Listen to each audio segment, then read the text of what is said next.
Join us on the Swim Monkey. Swim Monkey TV. On the Monkey.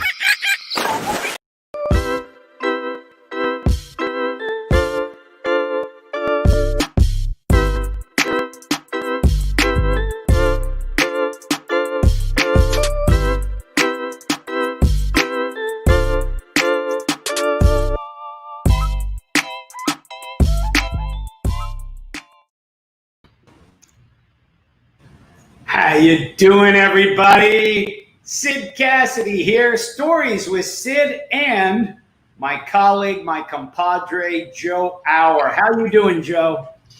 Pretty good. Really nice for a Monday night, although the state of Florida is under some serious rain right now. But you know what? We're having a good time. We've got great people here with us tonight. It's going to be a great show. This is our last show in July of 2020. It is actually our 9th show on Monday night for Stories with Sid. And I could not have done this without you. And it has been a challenge. You know, we're all challenged in these days. And tonight's guests know a lot about challenges. I can tell you that. I've known them both for a couple of decades now. And, pretty special to bring in some guests from down under, Joe. Down under.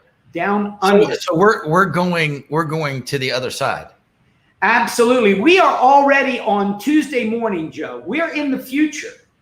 All we have to do, we transport over the international date line, and we're going to bring these two people in from the future because it's already Tuesday morning where they are.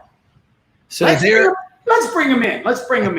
So we'll have both of them join us right now, and there is the great Laurie Lawrence, an unbelievable swim coach, the Olympic medalist Julie McDonald, who's still involved. Tell us a little bit, Laurie, Julie. Laurie, start off. What's going on? Where are you? We're in Australia, Sid. We're way ahead of you. We're way ahead of you. Florida is in deep shit with the coronavirus at the moment. We are. We don't want to be there. We want to be in Queensland, where we've had no cases of coronavirus. We've locked our borders. So now, for the Americans who haven't paid any attention to geography for Australia, Queensland, Joe and I know where it is, but tell us where it's located. Julie, you're better at geography than me. Right, yeah, Laurie didn't go to school. So we are on the east coast of Australia, and we are in... I wish I was still coaching you. That comment would not go unnoticed. I say what I like now. Would not have gone unnoticed, girl. I would have had 10-800 this afternoon and then 60-50s fly. It's a sunny day here in Queensland. It is beautiful one day, perfect the next. I see you have Josh Nielsen's already clocking in, Laurie, one of your younger swimmers there. And we're going to talk a lot about, you remember Josh? Yep, I remember them all, mate. They're indelibly imprinted here. None more than Julie McDonald. Well, Julie... I remember knocking on her door at 5 o'clock in the morning, and she wouldn't get out of bed. 4 a.m. 4 a.m., that's right. We had to get to the pool by 5. Yes. And she sent the dog out, Mishka. Spilled the dog. I had to lock myself in the car. She wouldn't run to the pool with me. It was a blue healer. It's not in the day of a cell phone. You can't call her. You can't, right? No. Not the door. Next minute, the door's open. I've got a blue heeler chasing me. Blue heeler dog. Nice. Yeah. Laurie, be pleased to know if you knock on my door now, you'll be licked to death. What's that dog saying, Julie? Who is that? I won't lick your face. So Julie, you first started swimming with Laurie the first time around. You were less than 10 years old, right? What was it like when you first started out? And tell us a little bit about swimming for the legend. So I grew up on the south side of Brisbane, and we had not many pools near us. And we used to go down the Gold Coast a lot to go surf swimming. And Mum and Dad wanted us to be strong swimmers. So the closest pool happened to be the Springwood pool. It was 17 metres long. It was mostly a learn-to-swim pool, and there was this coach there by the name of Laurie Lawrence. So well, first of all, my brother learnt to swim and I was about 4 years of age. And I used to see Laurie grab kids, push them under, make them, do all these kinds of things. Steady, girlie, steady. Be careful. Be careful. And couldn't do it these days. I will admit to this. I did throw Lara Houiville into the pool there when she was 6 years of age because she didn't want to get in. You might remember Lara Houiville. She went to Michigan, and she was the first woman to break the minute for the 100 yards breaststroke in America. Wow. She went to Michigan and trained there. First woman. Anyway, she was this skinny little kid that could dislocate everything, and she wouldn't tell me her name. Would not. I threw her in. I said, righto, your name from now on is Fred. And that's the name that stuck with her to this very day. So that's the environment that Julie came in as a young girl. Yeah. Swimming. Maybe I was a little bit hard on the kids, maybe. I don't think so. We would not have been the athletes we were if it wasn't for Laurie. I know that I wouldn't have been the swimmer I was if it wasn't for Laurie, because I wasn't the most talented kid in that pool, but he taught us discipline. He taught us work ethic that continues on today, and it's, I laugh, because it's, I'm so appreciative for what we did, and I remember, one day, apparently I used to cry to get in the water because I used to see all these kids swimming up and down. And Laurie said to me, get in there and swim the lap. It was 17 meters. I was about 4 or 5.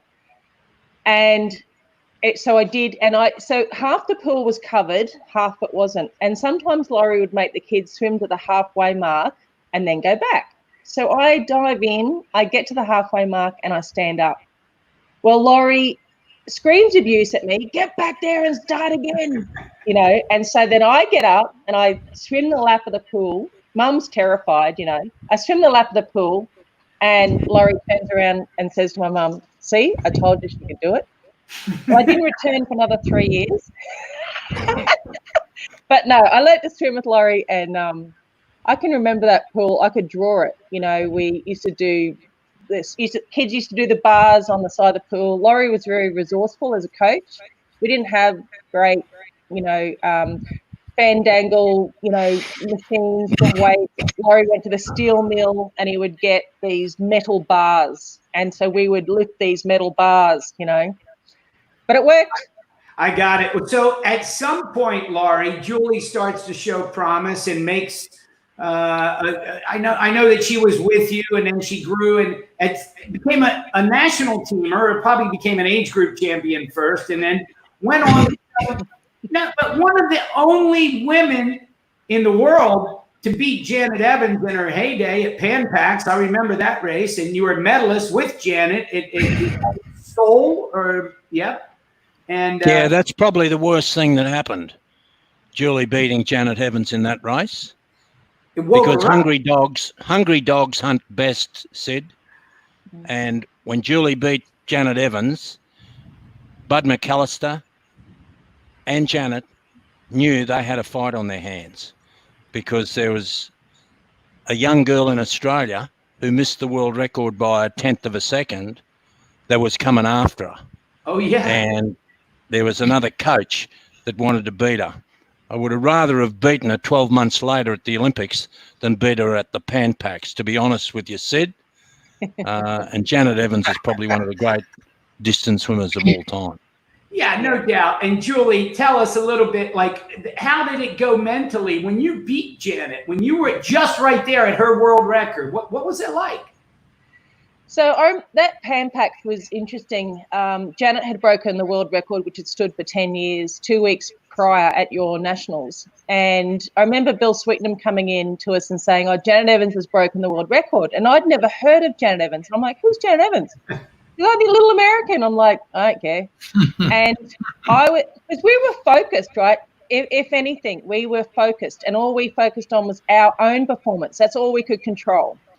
So we get to Pan Pacs. I swim the 400. The last 50 of the 400, I start mowing her down. And everyone was saying to me, you can beat her in this 800. You know, you can get there. So I remember lining up for the 800 free, and the first 200 of it, Janet and I went neck to neck. And I just sort of thought, I'm just going to go. And I remember at that 200 meter mark, I just pushed off the wall and I thought, I'm going. And I went. And Laurie was, you know, waving his T-shirt on the side of the pool. The Canadians were swinging their towels because they wanted me to beat Janet. We had the Americans, I'll never forget. I could see the Americans standing at the end of the pool looking at me like, who's this girl beating our Janet, you know? Anyway, I remember, I think it was about the 600 meter mark. I thought, I wonder if I'm on world record pace. Now, my best before that was 8:29. The world record was 8:23. I think she did 8:22 high, 8:23. Right. And I thought, 6 seconds. Now, that moment of doubt, right, that split second, I kept going, obviously. You know, I had Laurie, you know, cheering and everything, and I still kept going hard. But what I've learned all these years later is the moment that you have that split second of doubt on what you're going to do, that it changes everything, right? Energetically changes everything. So whilst I kept, you know, doing my best and busting my butt, the moment I hit that wall and I turned around to see, you know, I'd broken the Australian record, I'd broken the Commonwealth record, I'd missed the world record by 0.7 of a second. That was the time that I threw my tracksuit onto the ground. At that point, when I looked up and saw you missed the world record by a 10th of a second, that's the time the tracksuit hit the deck. So what did you tell her that she did wrong? That's the key to this whole thing. Oh, I didn't speak to her for 3 weeks. Now, and you know what the funny thing was, right? There's this broadcaster here in Australia who was the Australian rugby coach. He rings me for an interview, and then he rings me back a couple of days later. He says, one of my rugby boys wants to send you a rugby jersey. You know, you've inspired him with this race. Now, Laurie was an Australian Wallaby, which is Australian Rugby Union representative back in 1964. So I rock up to the pool with this Australian Wallaby jumper on, right? And, well, a sweater, you boys. And so I rock up with this, and Laurie's face, like seething anger. And he goes, where did you get that from? And I'm like, I got it in the mail. He goes, I worked my ass off for 10 years to represent Australia, and you get one in the mail. Well, I wore that rugby jersey for 3 weeks. Oh, Laurie, tell us. He didn't talk to you. So, Laurie, I'd like to explore this rugby. Like, how did you transition from rugby to coaching swimming and make that jump? And what did you learn from rugby that you applied to swimming? Look, my story is I'm a product of my environment, I think, Sid. My dad got the Tobruk pool in Townsville, where all the Olympians trained in 1956, 1960. So I was there watching the great Frank Guthrie, Sam Herford, Murray Morose's coach, Forbes Carlisle, Harry Gallagher, who coached Dawn Fraser, John Henricks, who's now living in America, married an American girl. And actually, John Henricks, we lived above the Tobruk pool, in a little flat above the Tobruk pool. And we billeted John Henricks there at the pool. I got out of my bed to give the Olympic champion my bed while they trained in Townsville for those 3 months in the winter of 1956. And that's where I was bitten that's where I got Olympic fever. I got bitten by it there. And so but what did I want to do? I wanted to be a school teacher, a phys ed teacher, which I went away to college and became a phys ed teacher, school teacher, and in the process played rugby. Then I got transferred as a phys ed teacher up into Toowoomba. Now, if you know Australia at all, and you know Toowoomba, honestly, Sid, Toowoomba is the arsehole of the world. No, I'm wrong, Sid. I'm wrong, because an arsehole is good for something. And while I was phys ed teaching up there, the climate was so bad, and I had an operation, I had a lung taken out as a kid. And I finished up just getting asthma, and I was teaching physical education on a chair on the Oval. So I just resigned from the education department. I went back to Townsville. I had no job. My dad still had the Turuk pool. He said, son, start teaching swimming here. And that's where it all started. I started to teach kids to swim. And as I did, these kids started to grow and grow and grow. And I can remember a 10-year-old kid, a young girl, Helen Jewel Gray, who used to beat me to the pool every morning. She was my first Australian representative. At 13, she made the Commonwealth Games to Edinburgh 50 years ago, and also was my first Olympian to Munich in 1972.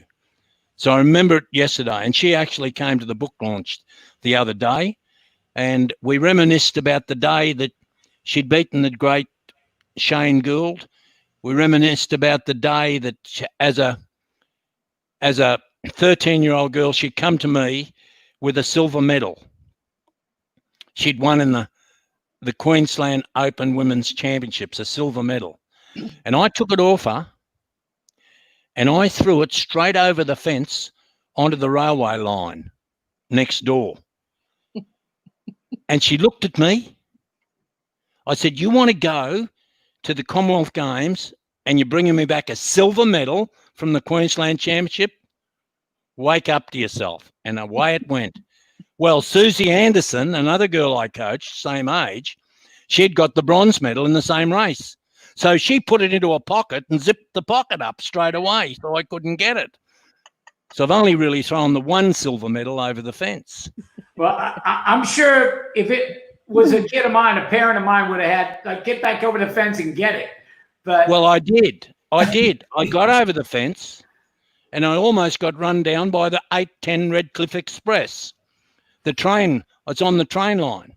Well, I nearly got hit by the train as I was retrieving the medal.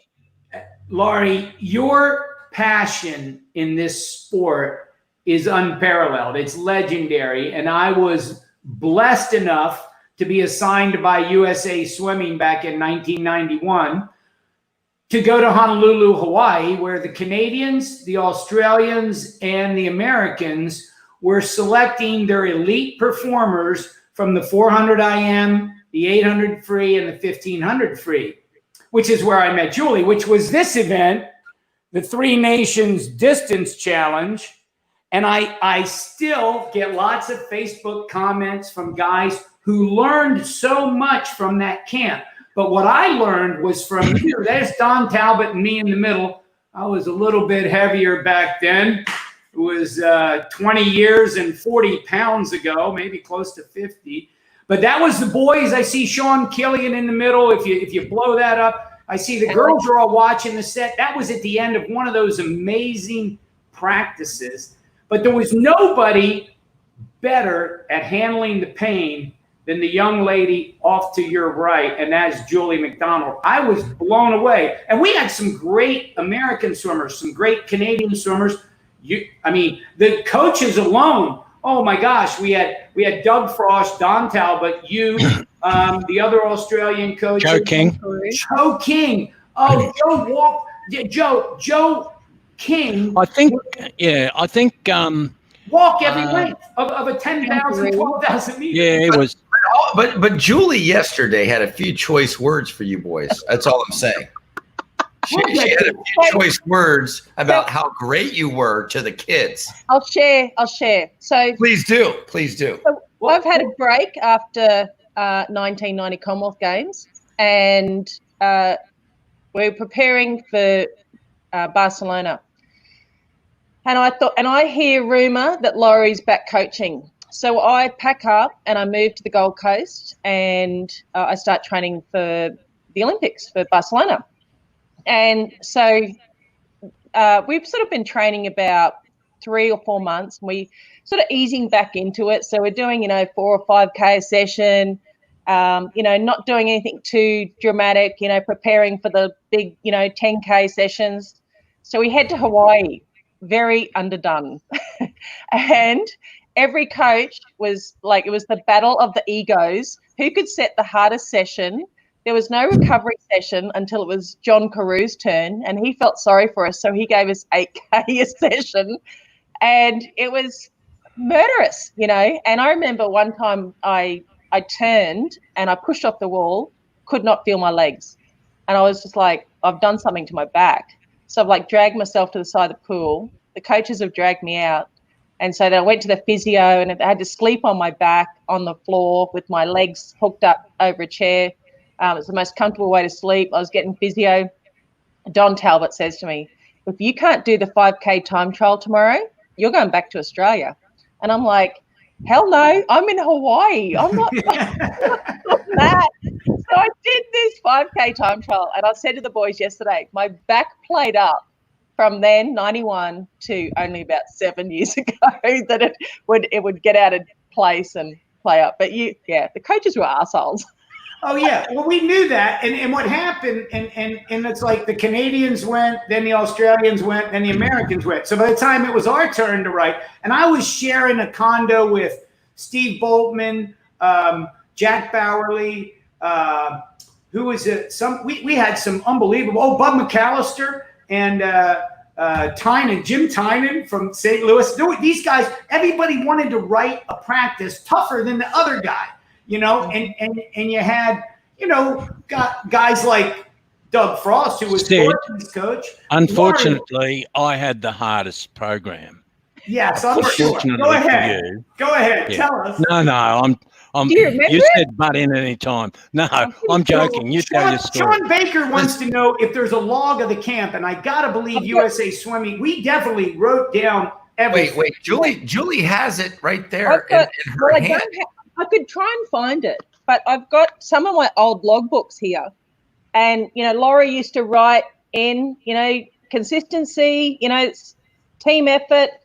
So I've got the week that truly inspired me to go to the Olympics was the 84 Olympic Games. We had 7 Olympians in our squad go. We had this young guy called John Sieben, who was an underdog. He won the gold medal. So this is my logbook from the week of the 84 Olympics. So we got Glenn Buchanan won a bronze, Justin won a bronze, Jono won gold. So I would use my logbooks like vision boards, right? I've realized I had this photo was on, there's Jono. That photo was on my wall. And that's what I would look at every morning when I'd go, wake up 4:25 and it was cold and I was still sore from the night before. And, I'd look at that photo and I'd be out of bed. That's what inspired me. I was like, I want to, be like Jono. I want to win an Olympic medal. And I've got a photo I want to share with you. May I share my screen? Go ahead. Yeah. Let me see. I think you can do that. So, when you think of what's out there these days, these young coaches, these young swimmers, keeping a logbook is critical. I mean, I know all the coaches do, but I think for the swimmers, it's a lost art because very few even write with a pen anymore. They generally type on their phones, but they keep it in their phone. That's fine too. Okay. Tell us what we got here, Jules.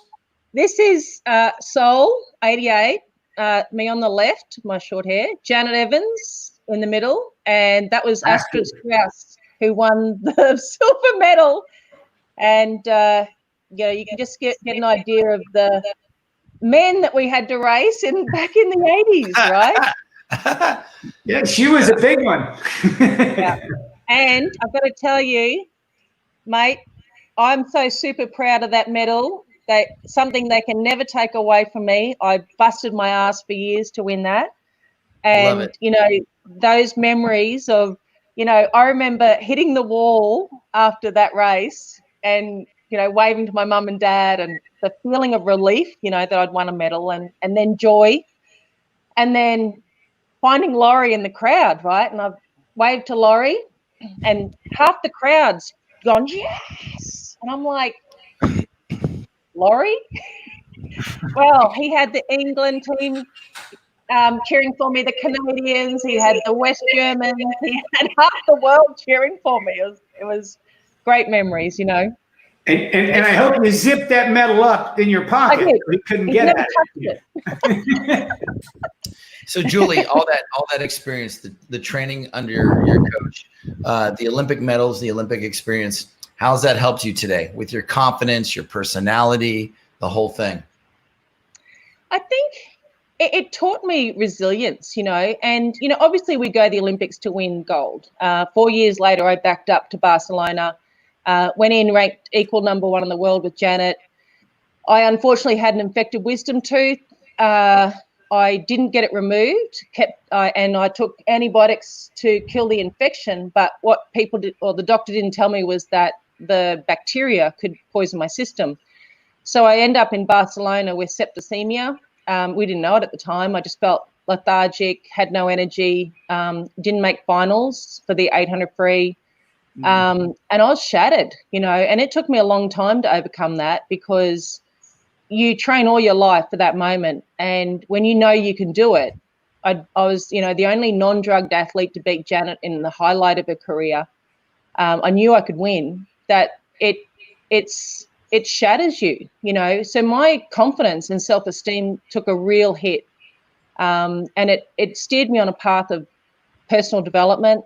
And, you know, and so now I teach people how to be the best that they can be, you know, through everything that I've learnt. And I just believe that I feel like I'm a better person for the experiences I've had, and that I've had the highs, I've had the lows, and so I can relate to a lot more people that way.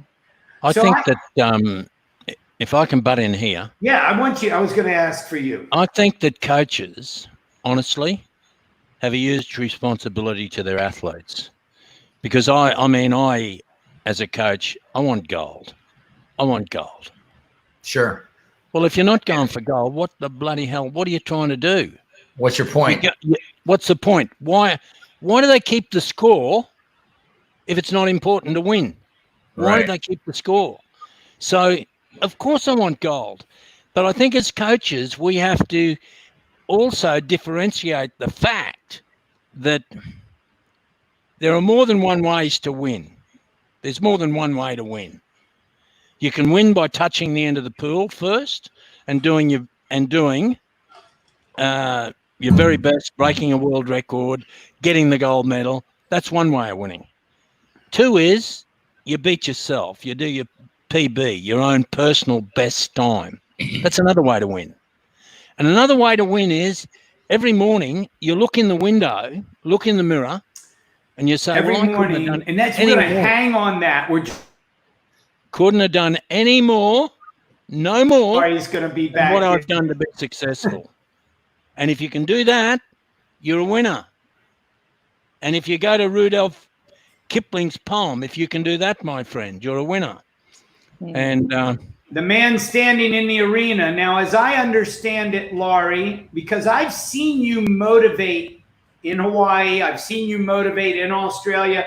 I was blessed enough to be a part of the USA contingent where we were trying to get open water into the Olympics, and they sent me down there to Australia to learn from triathlon. And I get to Australia, Joe, there I am at the Sydney Opera House, and it's the very first event, because the Australians, it's the first time triathlon's in Sydney, 2000, and they're going to start off with an open water swim, and I'm the guy trying to get open water swimming in with Chris Gunston and Dennis Miller. 2 boys from Florida. Go ahead. And we were, and here we are. Laurie Lawrence is leading the cheers.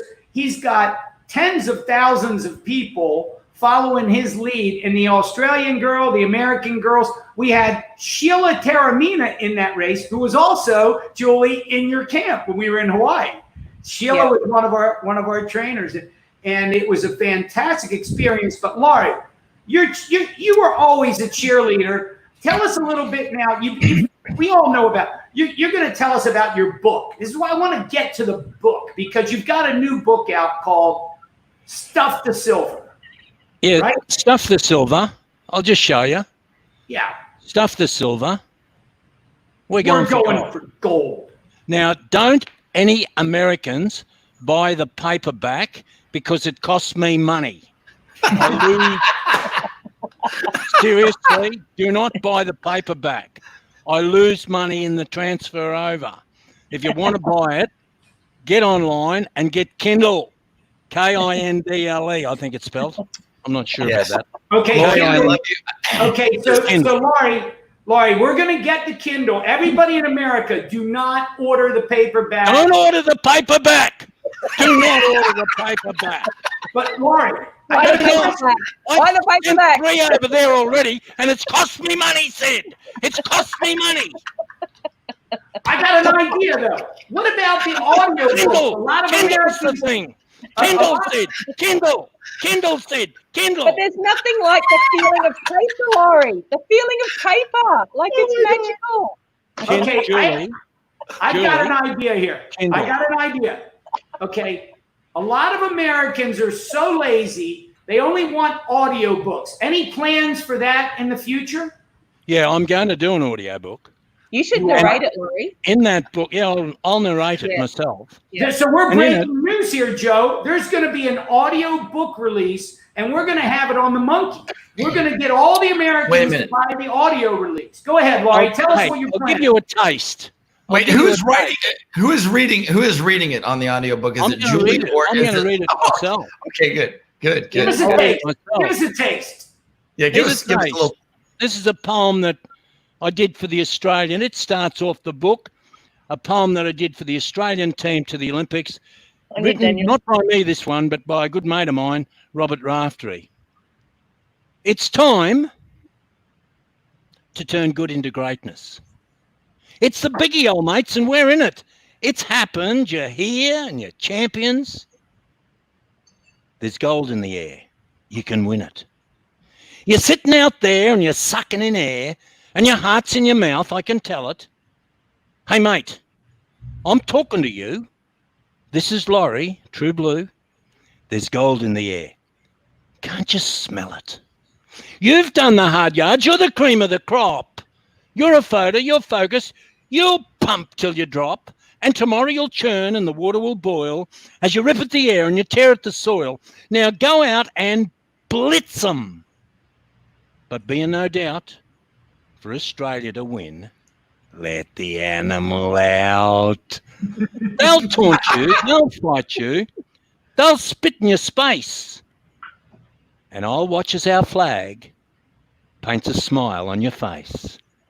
As the cameras engage you and capture that tear, and your mates all around you erupt in a cheer, stand tall, mate, and wear it by the rings and the flames, and cherish your moment of gold at the games.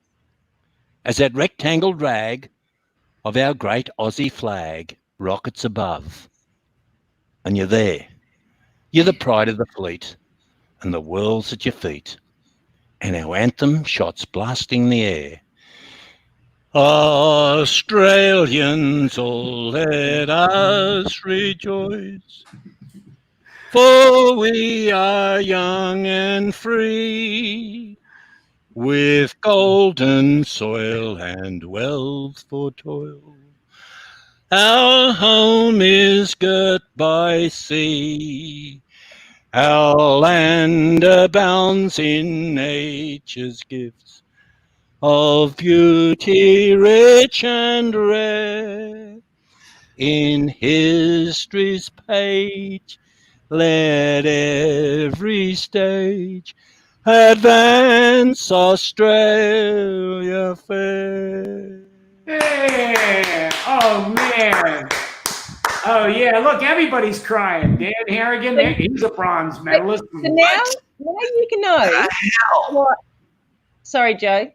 So now Go ahead. I mean, incredible. How someone that wasn't the most talented athlete became an Olympic bronze medalist because I had Laurie in my corner. You know, we would. I remember we were the first people training for Barcelona. Do you remember, Laurie? Laurie dragged I called them a midnight training session. So he dragged The pool us out was of bed. black. The pool was dark. And I said, I gathered the kids down. I sat them on the deck. I said, next training session is at 11:45 tonight. Be here to stretch, because at midnight, we're going to be the first team in the world training for a medal in Barcelona. We will dive in first. Yep. 12 months before, we were the first team in the water. Yep. Look, you know what I think, Sid, Joe, you know what I think? we're not in the, well, I might be. We're not in the coaching business. We're in the theatrical business. You've got to, it's theatre. It's all about theatre, mate. It's, the pool's the stage. And you want to make that, if you're going to work the shit out of the kids and work them hard, you must make it enjoyable for the kids to come training. Otherwise, why are they going to come and put their head in a bucket of water for 4 hours a day? So it's got to be a fun experience for them. So every day you have to make it a fun experience. Now, you know, I remember, I don't know, Julie would have been there the day that a little girl who's in a wheelchair come and train. I just train them in the same thing. There's no favoritism. Kerry Ann Connor, she was representing Australia. She came to train, and the wheelchair was stuck on the side of the pool. So I've jumped in the wheelchair, and I'm going up and down in the wheelchair. Next minute, I thought, I can do wheelies on this wheelchair. I can go on 2 wheels. So up I get, go on 2 wheels, and we're just about ready to finish the training session, and I'm getting pretty good on the 2-wheel wheelchair. So I sit the kids down. I said, look, I got a deal for you. I got a deal. If you want to be part of the deal, we're finishing off with 40-50s butterfly. That's what we're finishing with. Now, the deal is, if I can go all around the pool on 2 wheels and not fall over, you do 80-50s butterfly. If I put the wheel down at any stage, you do no 50s butterfly. Who wants to be part of the deal? Well, a bit like this. Then all of a sudden they thought, no 50s butterfly sounds good to me. So they all, no 50s butterfly, you can't go all the way around. So in the wheelchair, I go down the first lap, I'm flying 2 wheels up, and I'm going down round the corner at Chandler Pool, where Julie passed Janet Evans. Around that corner I go, and I turn back down the next corner. I'm on the home straight. So I'm going good, and I am just, and the kids are starting to crap themselves. They can see 80-50s butterfly coming up. I get to the flags that with just that short distance to go, and I think, I've got these mongrels. They're going to be doing 80-50s butterfly. So I went that little bit harder. I overbalanced and landed on my back. 40 swimmers ran to the dressing shed immediately and left me lying there. That night they did zero butterfly that night. But how about the time, Laurie, when I think it was a Saturday morning, we always finished 40-50s butterfly on 45 jump out. So, and if you breathed from the flags to the wall, you had to start again. If anyone breathed from the flags to the wall, everybody had to start again. That was the rule in our squad. So this one Saturday morning, we do 40-50s fly. We finish, and we're like, let's do another 40. So we go, yes, let's do another 40. So that let's drop them to 40 seconds jump out. So we do another 40. So then we go, let's do another 40. We did 120 50s butterfly jump out. That was the auction day. That was the auction day. And that was the auction. You could auction. You could have, how many 50s butterfly do you want to do? We started with 2, then 4, then 8, then they finished up with 100.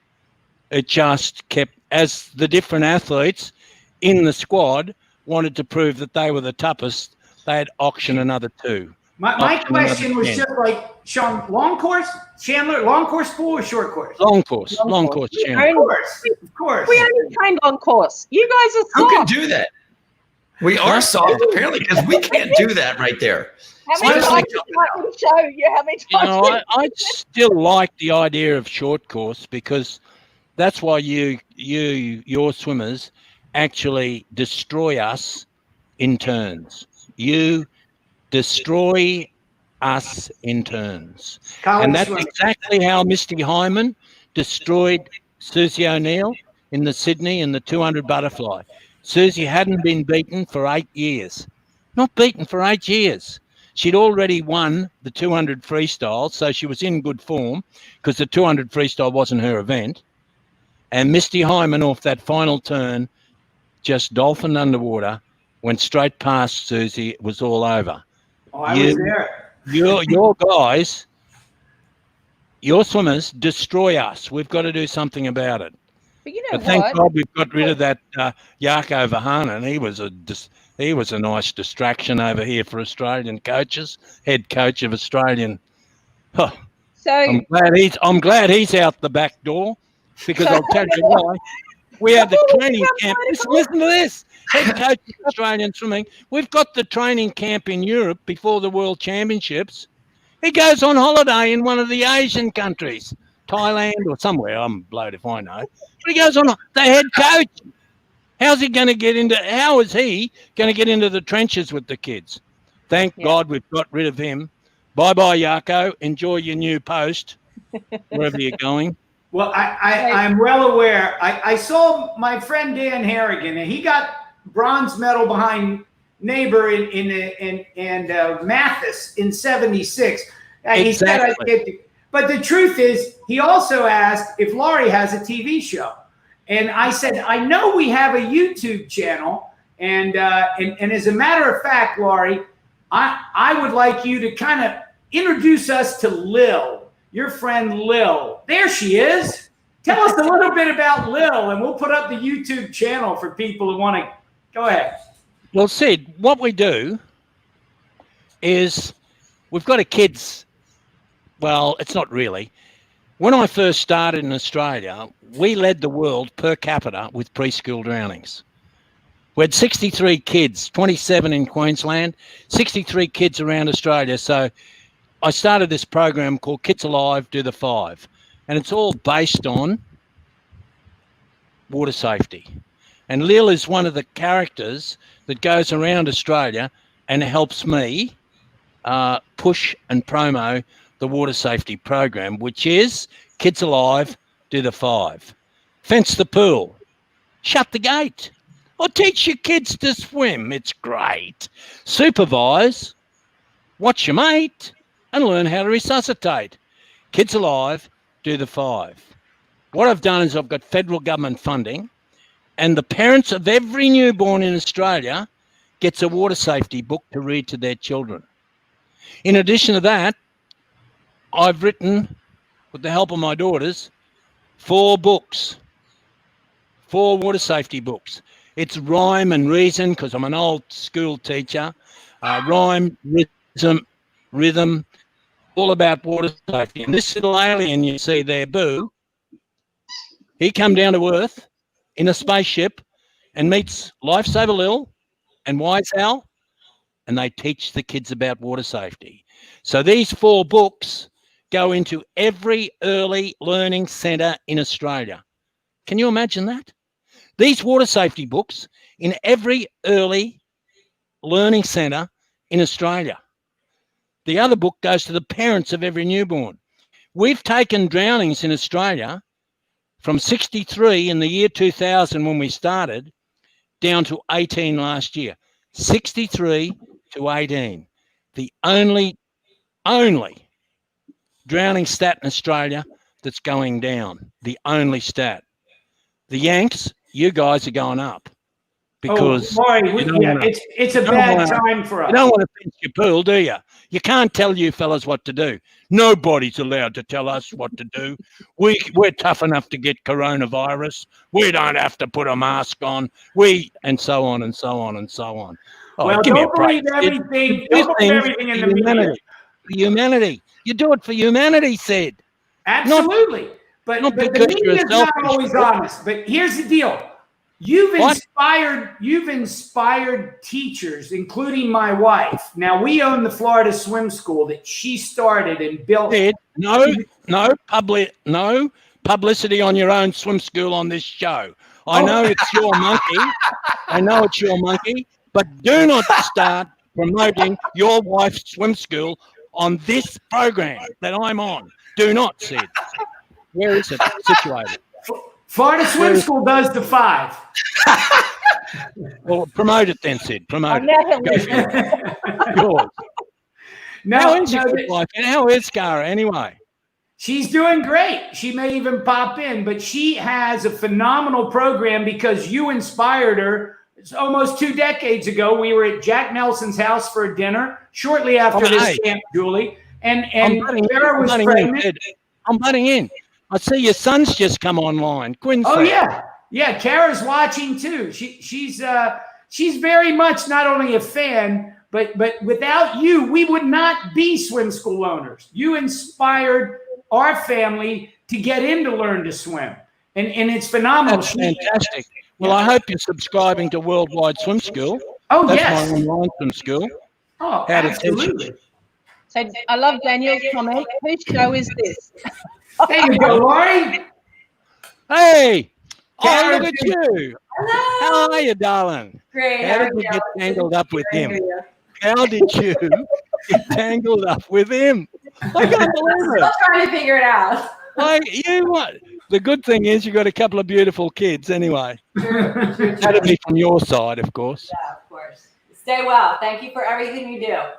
Oh, it's a pleasure, Cara. Pleasure. I'll be in touch.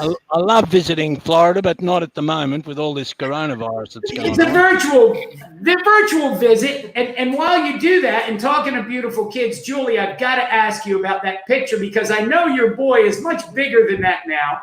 And I also see another artifact back there. We're talking. Tell us what's that picture about back there? When's that taken? So that is my son when he was a couple of weeks old, Zach. And yes, he's now 18 and he's 6'3", so he towers over me. I'm very proud of my boy. He's a beautiful boy.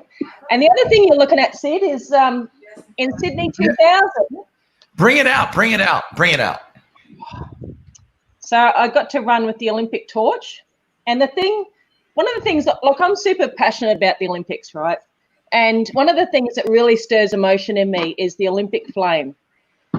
And before Sydney 2000, I got to tour for 18 months with one of the sponsors that sponsored the torch relay. And I went around Australia with the Ignite the Flame tour, which was about education about the Olympics and getting people excited. And then I had the opportunity to travel to quite a few towns with the Olympic flame. And I've got some fantastic photos and that of the Olympic flame. And one of my bucket list items is to go to Olympia when they light the actual flame from the sun. So one of the proudest moments was I got to light a cauldron on the north side of Brisbane. And when you run the Olympic torch, so this one opens up, right? And at the end, you're supposed to hand back the cylinder, right, which had the gas in it. I accidentally, on purpose, forgot to hand in my cylinder because it wouldn't be a complete torch, right? I learned all that from Laurie. So that's one of the few things that takes pride in my home. Now, I remember the Olympic flame coming into Sydney because, as I told you earlier, Kara and I and our family, we were staying with swimmer John Bates, who was good friends with Ben Gathercole. They were Florida State boys, and we were there at a bar called Arizona, and it was a party of a bunch of Australians who had carried that same torch, like some of the old timers. And I remember it was the night before opening ceremonies. It was kind of the end of the run. And I love London. I had great time in Beijing, but Sydney by far is still my favorite Olympics, my favorite Olympics. And you are now, who do you have? You got your pooch there, but your business. Because Rocky's after his squeaky toy, right? This is what he wants, but he squeaks it. It's too noisy. Well, oh, there you go, Laurie. And who do you have there? My baby's off. See this? This is the latest, one of the latest at the Lawrence family. Well, not Lawrence. It's one of my daughter's twins. This is the beautiful Sophie. And what I want is some of your American athletes to read these books to kids. So this is my granddaughter Sophie. She's 12 months of age now. But not in paperback. Paperback.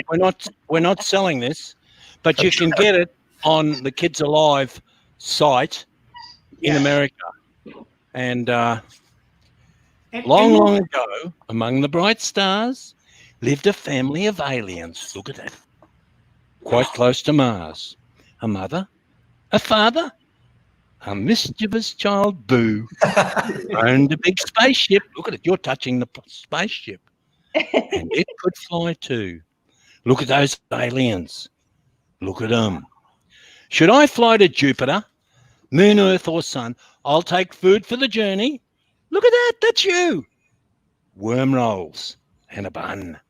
Do you like worm rolls? Do you like worm rolls? You like worm rolls, don't you? With a kiss and a wave, give Papa a kiss. Laurie, you've buckled up tight. I need you. Swimming buddies, that's an ordinary book, mate. No, this was written by my wife. It's extraordinary. It's not ordinary. It's extraordinary. And even Margot and Kate helped her, but Swimming Buddies, it's only the first one. You got to give her a chance, you know. She's not an Olympic legend like you. Sid, is it rhyme, rhythm, colour? Has it got rhyme, rhythm, colour? All the above. Yes. Send me one. We'll send you one. Then it's going to cost me money, but I'll send you one. It'll cost you money then instead of me, which is US pretty postage sucks. So expensive. Hello, my darling. These little babies. I've got another one too. Twins they are. And Nate, he was a real little... Here's Nate. Come here, champ. Come in here. We got the twins. There's the twins. There you are. Look at you look at you. Yeah, there you are. They're gorgeous. They are magic. And for everything you want, Sid, I want to tell everyone out there, family's the most important thing you've got. You can have your Olympic gold medals, you can have your silver medals, but you can't have these beautiful creatures. See this little fella? When I first started teaching, you were laughing at it. When I first started teaching him to swim, he was so frightened. And all of a sudden, I learned something. This little girl here, the bouncy one, she was in, under, away. He was shy. So all you swim teachers out there, teach what's in front of you. Teach what's in front of you. Don't force, no fear, no intimidation.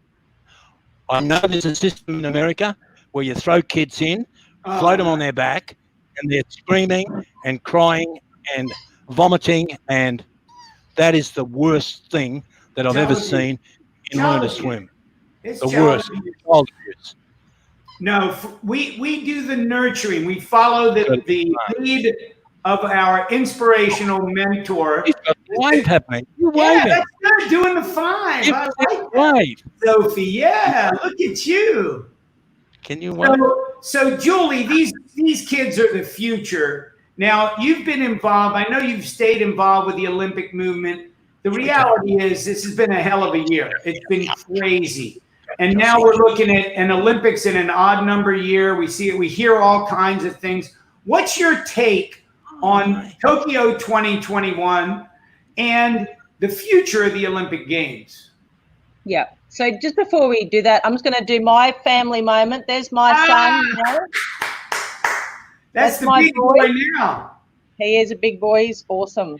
So it's interesting. I was talking to at Laurie's book launch, talking to a couple of coaches, and when all this rubbish started and they were going to postpone the Olympics, I knew that some of the older athletes would really struggle, right? So I did a lot of Zooms to some of the swim clubs around Australia, talking to some of the athletes. And I just sort of said to them, you know, you've got two choices. You can look at this as a positive, that you have another 12 months to perfect whatever it is you need to perfect to do your best performance in Tokyo.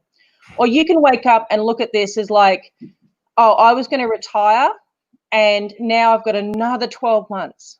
So depending on the way that you have that, whatever outlook you choose, because we all have that choice of how we wake up in the morning, then you can, you know, look at this as like, this is exciting time. Because let's say, for example, you know, like leading into, like for me, if Barcelona had been 12 months ahead, man, I could have rewritten my life, right? I got the wisdom tooth out, repaired my body, and then been able to swim competitively in Barcelona. So they've got to look at the way that they're looking at life and the situation. I think that, you know, the sooner that we get everything back on track, the sooner that we focus on all the positives, stop watching news. My piece is don't watch news, don't read newspapers. The negativity that's out there, don't believe it, right? Just focus on what you can control and what's in your environment. And, you know, and life is a lot happier that way, you know, and that's sort of some of the things that I teach, but I think that the athletes have got to look at the positive. This is giving me another 12 months to perfect my craft so that I can compete the best I can in Tokyo. I can appreciate that, and I love your take on just, hey, control what you control, and it's such a coach's, you know, kind of take, and it is good for the kids that are in it. I mean, maybe for the kids that aren't quite in the Olympics yet, it's going to be, oh, yeah, it gives me another year, you know. I see Grandpop over there. He's having a good time with those little ones. There you go. So Laurie, what do you think about the future of the Olympic Games beyond Tokyo? What do you see? Oh, I think the Olympic Games, it'll be there. It'll be there forever. It's been there since 1896. It's overcome boycotts, wars. We're one of the few countries, Australia, that's been to every single Olympic Games as well, might I add, said. But it'll happen in Tokyo. And those kids that are up there with a chance that had their hand on the medals now, they're going to have to work if they want to get those medals, because there's all these young kids that weren't quite ready for Tokyo that now have got stars in their eyes. They see the Olympics as their prize, and they'll be clawing and kicking and pulling over the top of those people to get to the Olympic Games. And will you be trying to go to the Olympic Games? Yeah, good on you, darling. See that? She's gone to the Olympics. You heard her from the mouths of babes. Well, Joe and I fully expect to be there in Tokyo, and we'll be at the Florida House, and we'll be inviting you both over as guests. We started that tradition actually in Rio, where we went down for Florida Swim Network, and having the opportunity in Tokyo is our plan. But we definitely want to see. I mean, Laurie, you go to every Olympic Games, correct? Well, I've been to 8, Sid, but I didn't go to Rio because I was getting a bit old.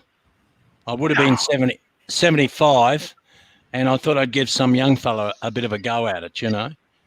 So in hindsight, I think I could have gone to Rio, and Tokyo I'd love to go, but not as part of the Australian team, just to go and sit down, relax, and watch some great swimming. Then you can hang out with us. You can hang out with us. Sit down and relax. And It's a you know short what, trip. mate? You can hang out with us. You know, I don't think I'll ever see. I was there and saw every one of Phelps's 8 gold medals in Beijing. I don't think I will ever see that again. And, you know, Bob Bowman, Michael Phelps, we got to take our hat off to them. it's just amazing. 23 Olympic gold medals from one person. 23. Bob Bowman's a very creative thinker. He actually swam his last year at Florida State in my group, with my first year at Florida State. And then his first year of coaching, he assisted with our club team, and I was on deck with him his first year of coaching. And I've watched him grow into one of the world's certainly top scientific minds. But more than that, here's something he just did, Laurie. He told the entire Arizona State team, after talking it over with their parents and all, we're going to redshirt the entire year because there's so much uncertainty. And it hit What's redshirt? What is redshirt? Redshirt means in the NCAA rules, you get 5 years to do 4 years of competition. The redshirt year, they take it off of a football term when they would wear a red shirt in practice, but they weren't eligible for the game, so they would save that year when they were 21 or 22 rather than 18. So in swimming, if you have an injury or an illness, the NCAA allows you to take 1 year completely off and still save your other competitive years for the next couple years, whatever you have left. And so he just told the whole team, they announced it in Swimming World yesterday, that, hey, we're not going to compete this year. And his athletic director and parents evidently all support it, which is phenomenal. Allows him to focus on long course swimming, focus on Olympic trials.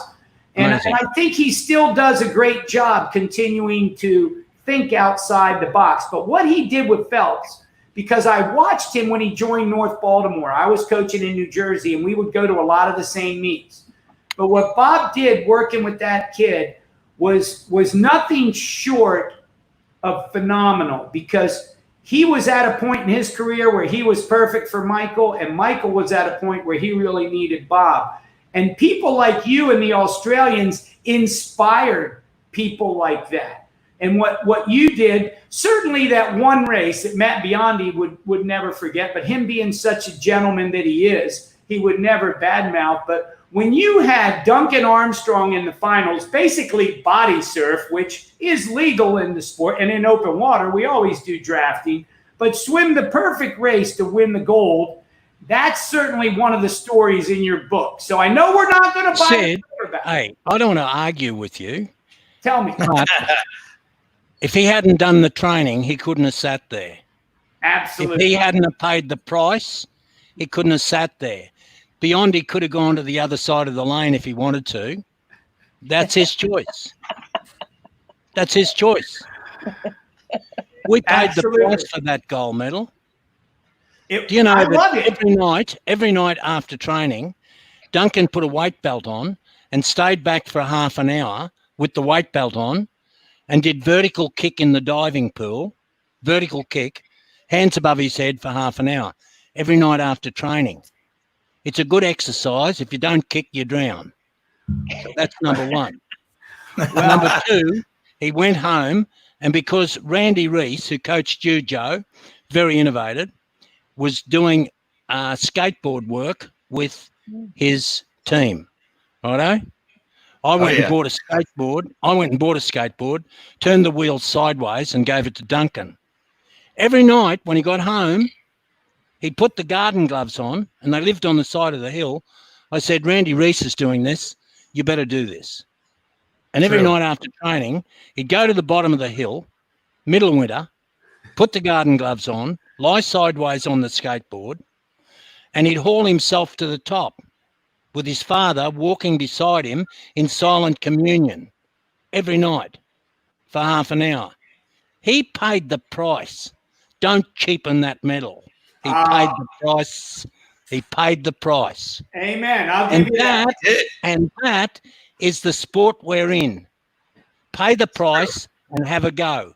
If you get beaten, shake their hand and say, you're too good tonight. Let's have a go tomorrow night. I love it. I love this guy. I love this guy. Joe, this has been about the fastest hour in streaming history that we've ever had. We do try to, I don't want to keep you both. I know, Julie, you've got a full day ahead, and Laurie, God bless you. I would like you each to give us a little message of love or whatever you want to share with us before we sign off, and we'll start with you, Julie. And anything you want to leave out there for us, and we really, really appreciate you. Hold on. Before she's thinking, let's let her think and build a nice one. Sid, I don't need to think. Sid, you and I need to go to Australia for like a month. Like, can we do that? And Bess, I know you're listening. Can we go for a month to Australia and hang out with these people? And learn. We gotta learn. Yeah, they're obviously tougher than us. That's for sure. I've got a spare bed here. Anytime, you boys. Always, we need to go.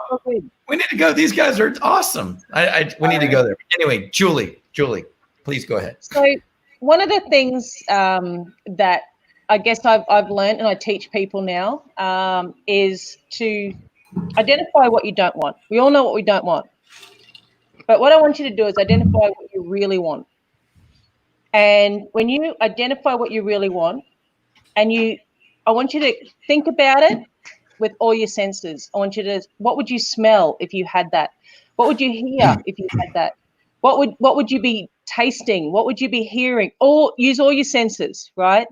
And then I want you to feel like you already have it, right? Because that's what I used to do. When I used to see that photo of John Sieben on my wall, I used to sit there and I didn't realize what I was doing at the time, but I used to pretend what it was like for me to win an Olympic medal. And, I teach that to people now on how they can have their best life. And I'm a big fan of personal development. When you grow yourself, all the stuff that happened in the past, you can just let it go and love it for the lessons that it taught you. And if people can just take some of that on board, they're welcome to follow me on Facebook. I have a group called Inspired Life I've just set up to help people live that inspired life and to focus on what's positive and live their best life that they can.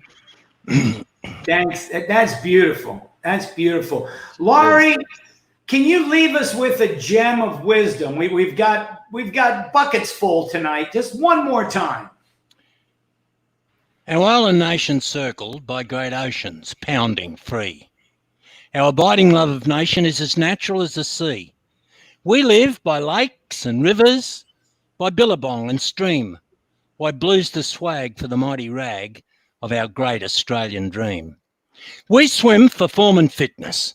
We swim for relaxation, for therapeutic purposes, for sport, for love of nation. We swim for tone and texture, to keep old man time on hold, but when rings and flames call forth our names, it's then we swim for gold. We pipe our precious water to keep it by our side, but in its bland and grand impoundments, young Aussie kids have died. They sparkle round our country like bright-eyed emerald jewels, but tiny crosses track the losses by the lanes of backyard pools. Keep kids alive, do the 5. Fence the pool, shut the gate. I'll teach your kids to swim, it's great. Supervise, watch your mate, and learn how to resuscitate. Just focus for a moment on whom that lost child could have been. Bradman, Fred Hollows, country western queen, or put it into your own country, whoever they are. Country western. The mother of a tribe of kids with Phelps in their eyes. The father of a daughter who'd have claimed the Nobel Prize. Keep kids alive, do the 5. Fence the pool, shut the gate. Teach your kids to swim, it's great. Supervise, watch your mate, and learn how to resuscitate. See you, Sid. Hey, Drop the mic. He's out. Sid, I got to tell you. I think that has to be our last show ever. I mean, it was like, boom, done. Drop the mic. We're done. Well, I do appreciate, I'll tell you, but both. When I was in elementary school, I had a pen pal for 3 years. I used to write to this guy in Australia and always dreamed of going there. And having you two as colleagues and friends, it really warms my heart. And the fact that you're willing to give us your time and share with us today. Joe, you have anything you want to leave us with? I'm super fortunate to be around 3 awesome people that I learned a ton from tonight. So I'm super pumped for that, and meeting you guys from Australia down under. It's been an absolute pleasure. So thanks for your time. Well, I'm going. Yep. I'm just going to echo that. And I've got to tell you, my heart is warmed. I feel really good about all the love that you guys have shared, all the challenges, the gauntlet that you laid down there, Lawrence, I know is going to be a big one. And the Americans will step up and do our best. The Australians have always brought the best out in the world. So, Joe, some great stories tonight. Julie, Laurie, thanks you so much. We're going to sign off and see you next week for some more stories, and we'll remember the 5. Remember the 5. Remember the 5. And don't forget, Sid, I need someone, high-profile people, swimmers in America, to read this book for me. We'll do it. It's actually 4 books. So get 4 people, Sid. Thanks. We got it. We'll do it.